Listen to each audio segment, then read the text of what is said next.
Une quinzaine d'escrimeurs de la compagnie Les Lames sur scène nous plongent dans l'univers d'Alexandre Dumas. Plus d'1 h 30 d'un spectacle qui allie escrime et théâtre. On ne peut pas faire de l'escrime artistique sans avoir du théâtre. Donc on a beaucoup travaillé toute la mise en scène et surtout tout le jeu des émotions, des intentions sur scène pour que les duels aient l'air d'être totalement réels, alors qu'ils sont faux puisque c'est une chorégraphie et que chaque partenaire connaît bien évidemment ce que fait l'autre. Sinon on serait mort depuis longtemps, c'est des vraies armes.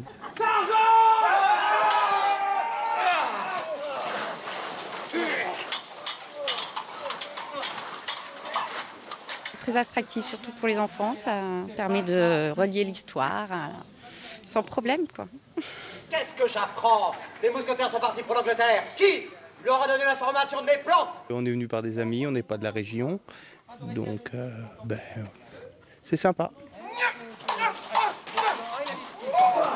Un lieu historique et le mettre en valeur par une mise en scène est intéressante en fait. Et du coup, ça attire du monde.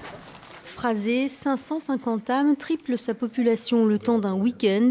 Son château et son parc sont ouverts au public et c'est le baron en personne qui, malgré son grand âge, assure la visite. Il y a des gens qui sont très calés. Hein. Et les gens les plus calés que j'ai jamais vus, hein, en histoire et en architecture, c'était des gens des États-Unis. Toute une bande de gens d'Amérique, là, ils sont arrivés, oh, ils savaient tout. Hein. Extraordinaire. Et c'est d'ailleurs un visiteur qui apprit au baron que la corde sculptée de cette tour n'était pas celle des franciscains, mais l'emblème d'un ordre de chevalerie féminine dont faisait partie la châtelaine. Du XIe au XVIe siècle, un patrimoine, fierté de ce petit village du Perche.